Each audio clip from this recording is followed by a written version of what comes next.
एकदा आपण गेलो तर त्यानंतर सगळ्यात प्रभावी उपचार कोणते असतात? अगदी औषधांपासून ते शस्त्रक्रियेपर्यंत यावर रामबाण उपाय काय ठरू शकतो?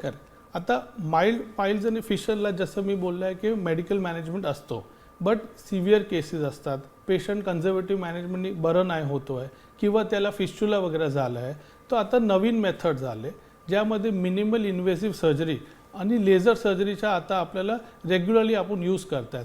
आता लास्ट 3-4 वर्षात व्हेरी इफेक्टिव्ह लेझर सर्जरीचा प्रमाण आहे, ज्यामध्ये एकदम चांगल्या तरीकेने आपल्याला पाइल्स फिस्चुला एक डे केअर सर्जरी सारखं ते आरामात क्लिअर होऊन जातं. हां, ह्या गोष्टींबद्दल मी फार ऐकलेलं आहे की लेझर आणि मिनिमल इन्व्हेसिव्ह या उपचार पद्धतींमुळे कशा पद्धतीने रुग्णाला कमीत कमी त्रास होतो आणि कशा पद्धतीने हे उपचार होतात सविस्तर सांगा. करेक्ट. आता मी माझं स्वतःचं एक्झाम्पल देऊ. अगर मला आता 12 वर्ष झाले रेग्युलरली सर्जरी करायचा, लास्ट 7-8 वर्षात तो आपल्याला रेग्युलर तरीका होतं जे आपण कटिंग करत होतं.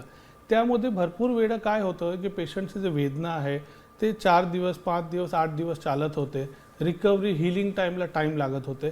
तो आता 3-4 वर्षात हे मिनिमल इन्व्हेसिव्ह आणि लेझर सर्जरीचा रेग्युलर यूज झाला आहे.